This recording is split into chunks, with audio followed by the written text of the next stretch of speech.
Sang Sabda sudah menjadi manusia dan tinggal di antara kita. Sahabat Sabda Hidup yang terkasih, jumpa kembali bersama saya, Frater Anton, calon imam Keuskupan Palangkaraya. Hari ini Selasa 31 Agustus 2021. Bacaan Injil yang akan kita dengarkan dan renungkan pada hari ini diambil dari Injil Lukas bab 4 ayat 31 sampai dengan 37. Mari kita siapkan hati dan pikiran kita untuk mendengarkan dan merenungkan sabda Tuhan. Dalam nama Bapa dan Putra dan Roh Kudus. Amin. Semoga Tuhan beserta kita sekarang dan selama-lamanya. Inilah Injil suci menurut Lukas. Dimuliakanlah Tuhan. Kemudian Yesus pergi ke Kapernaum, sebuah kota di Galilea, lalu mengajar di situ pada hari-hari Sabat. Mereka takjub mendengar pengajarannya, sebab perkataannya penuh kuasa. Di dalam rumah ibadat itu ada seorang yang kerasukan setan, dan ia berteriak dengan suara keras, "Hai engkau, Yesus orang Nazaret, apa urusanmu dengan kami? Engkau datang hendak membinasakan kami. Aku tahu siapa engkau, yang kudus dari Allah." Tetapi Yesus menghardiknya, katanya, "Diam, keluarlah daripadanya." Dan setan itu pun menghempaskan orang itu ke tengah-tengah orang banyak, lalu keluar daripadanya dan sama sekali tidak menyakitinya.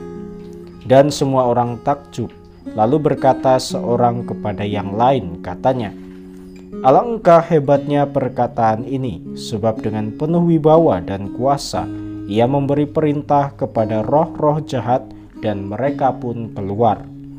Dan tersebarlah berita tentang dia kemana-mana di daerah itu. Demikianlah sabda Tuhan.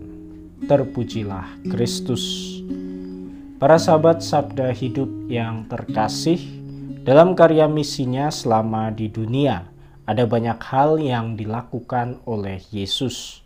Ia mengajar, membuat mujizat, menyembuhkan orang sakit, dan mengusir roh-roh jahat.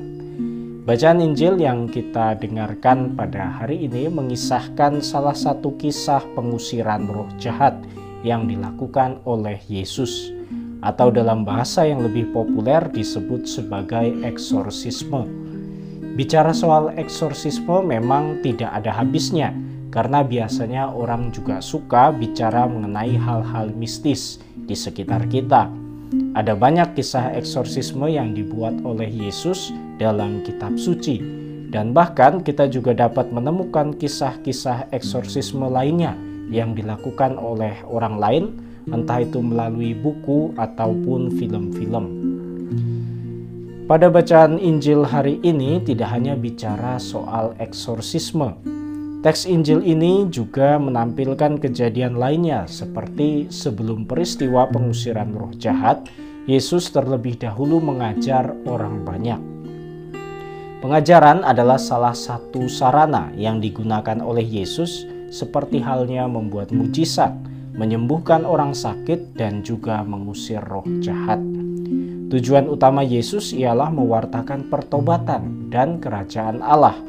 Maka kiranya kita tidak berfokus pada sarana-sarana tersebut, melainkan tujuan utama yang ingin dicapai oleh Yesus. Sahabat Sabda Hidup yang terkasih, kisah Injil ini memadukan dua tindakan yang dilakukan oleh Yesus. Pertama ialah pengajaran, dan yang kedua ialah pengusiran roh jahat. Maksudnya ialah bahwa pengajaran yang diwartakan oleh Yesus, atau dengan kata lain yaitu sabda Yesus, bukanlah suatu omong kosong atau perkataan tanpa makna. Perkataan-perkataan Yesus yang tertuang dalam setiap ajarannya adalah sungguh-sungguh sabda yang penuh kuasa. Kuasa itu ditampilkan lewat peristiwa pengusiran roh jahat, di mana roh jahat pun takluk pada perkataan Yesus. Ditambah lagi dengan pengakuan yang dinyatakan oleh roh jahat bahwa Yesus adalah yang kudus dari Allah. Tentu saja roh jahat tahu identitas Yesus yang sebenarnya.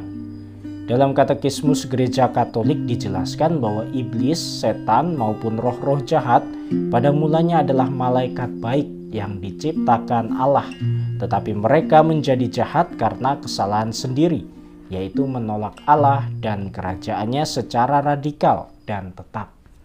Maka para sahabat Sabda Hidup yang terkasih, apa pesan yang dapat kita temukan melalui kisah Injil ini? Kita disadarkan kembali bahwa Yesus adalah sungguh-sungguh Allah karena sabdanya penuh dengan kuasa. Dengan mengimani Yesus dan juga segala pengajarannya, kita dibawa pada suatu ketenangan dan dijauhkan dari segala macam bentuk kekhawatiran, karena Yesus berkuasa atas segala hal yang ada di dunia ini, termasuk roh-roh jahat. Dalam bahasa Ignatius Loyola, roh jahat tidak hanya mengacu pada setan maupun iblis saja, tetapi juga perasaan-perasaan negatif dalam batin setiap orang, entah itu trauma, pengalaman pahit, beban psikologis, kelemahan emosional, dan lain-lain. Intinya adalah bahwa roh jahat berusaha untuk menjauhkan manusia dari Tuhan dan dari rencana kasih Tuhan untuk dunia. Semoga kita mampu untuk semakin beriman dan percaya pada sabda Yesus yang sungguh-sungguh hidup dan penuh kuasa. Dan semoga juga kita tidak henti-hentinya mengusir roh-roh jahat dengan tetap melakukan hal-hal baik yang mendekatkan kita pada Tuhan, yaitu dengan mengasihi Tuhan dan juga sesama. Semoga Allah yang Maha Kuasa memberkati kita, melindungi kita terhadap dosa, dan menghantar kita ke hidup yang kekal. Amin. Dalam nama Bapa dan Putra dan Roh Kudus. Amin.